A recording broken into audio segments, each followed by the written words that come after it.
Thanks so much, Michael. Looks like we're running a little bit over time, and I think what I'd like to do is quickly invite our fourth panelist, Mr. Jason Lee, who's the founder of La Perfumerie, to share his perspective. So as a quick introduction, so Jason founded the company in 2014, and he's responsible for product development, marketing, sales, and technology.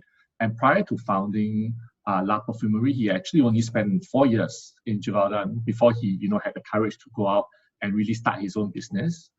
Beyond just having a retail presence in Singapore, he's also been very instrumental in helping to drive La Perfumerie to focus on commercial opportunities and to customize fragrances for some of the really well-known brands such as Fullerton Hotel, Singapore Airlines, etc.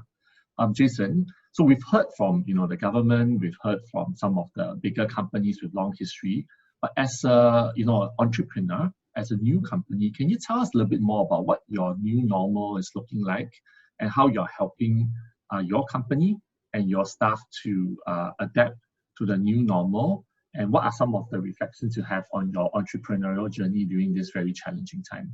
Thanks, Jason. Thank you, Michael, and very good morning to everyone. It is indeed a great honor to be here sharing my experiences and views. And on the first slide, please. I will first share about my experiences in this new normal, and then on the next slide, I will then share about how we adapted in serving our customers and looking after our people. The reality of this new normal really came in during circuit breaker when it was enforced in April this year. Our retail outlets could not operate, and we saw a huge surge in our online orders. Fortunately, in Feb this year, we were quick to adapt and started manufacturing our own sanitizers. Being essential, we were lucky enough to be allowed to operate during the circuit breaker, but we were limited to only a few headcounts. It was indeed a logistic nightmare, especially when our fulfillment partners were also facing manpower shortages. And then we transitioned to phase 2 in June. And to safeguard everyone's safety, it is mandatory for everyone to wear face masks everywhere we go. There were to be no blotters, no testers allowed, and basically we had all our products cling wrapped in stores. So being a fragrance company, it was really difficult. And today, we are exactly 5 months from the announcement of circuit breaker. We see a clear shift in consumer preferences. Well, it used to be a 50-50 between the perfumes and the home fragrances segment, but now we see a 90% leaning towards the home fragrances and only 10% on body perfumes. Not surprisingly, because everyone is working from home right now and people tend to spend significantly less time outside. We have since focused on this segment and will continue to foray into essential oils and natural disinfectants. Can we move on to the next slide, please? So here we talk about how we have been adapting in serving our customers and looking after our people. I shall summarize this with 2 R's, being relevant and being resilient. Being relevant will relate more to the hardware, while being resilient will relate more to the software. Let's touch on the hardware first. And all thanks to the various grants offered by IMDA, WSG, Enterprise Singapore, we've managed to upgrade our current systems. For example, payroll, RFID, inventory systems, CRM, POS, etc. We've tapped on PCP and PMAX grants offered by WSG to upskill and reskill our workforce. And before we move on to the next R, I would like to bring your attention to this smart AI scent ambassador that you are looking at right now. This is a work in progress with Enterprise Singapore and Afternaut, a local UX UI agency. This interface is equipped with smart recognition sensors and is able to engage in intuitive interactions with customers. It is connected to our industrial nebulizers so that customers can experience our sense while watching and listening to the relevant product media contactlessly.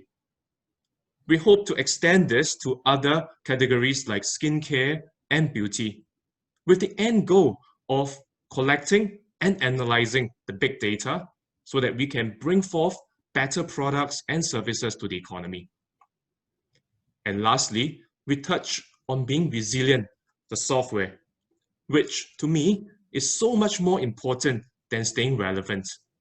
Now take the example of the fire ant you see here. And like humans, ants are social animals that work together collectively. A single ant can only do that much.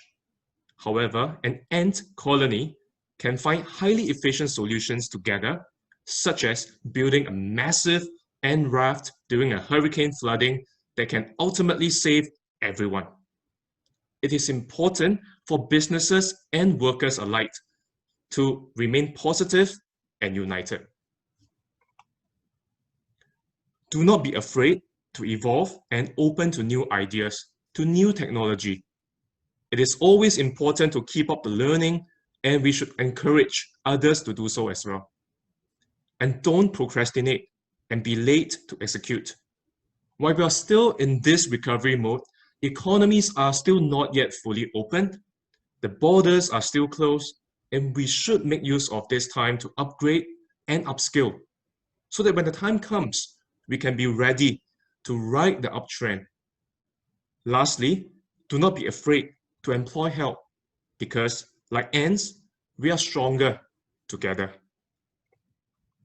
A big lesson learned for us from this pandemic is really the importance of having a one step beyond mindset.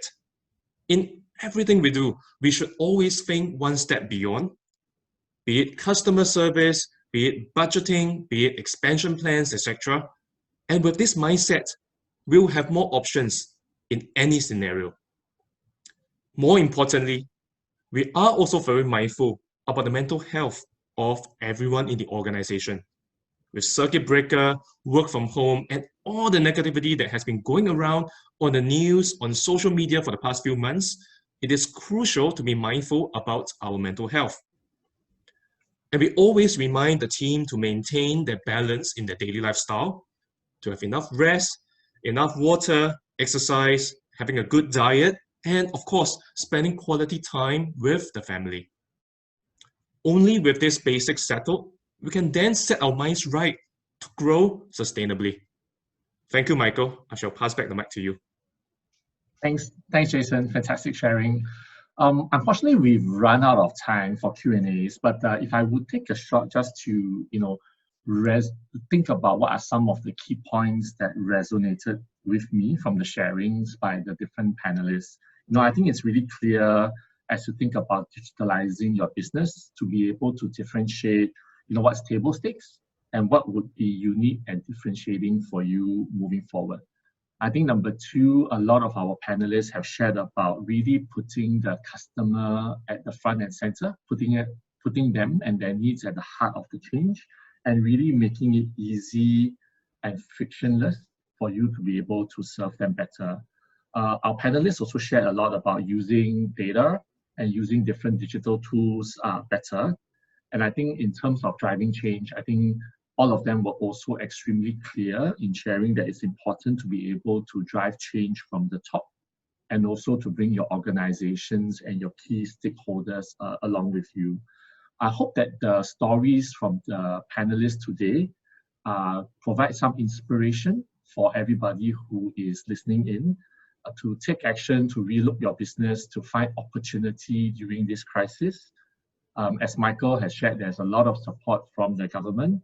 And it's important that as we change, is also that we are also putting our people at the front of many of these future developments during these uncertain times. I'd like to, on behalf of the audience, register a big thanks to the panelists for making the time to share with us. And I'd like to wrap up the panel here and hand the floor back to Graham to continue with the rest of the conference. Thank you very much, everybody.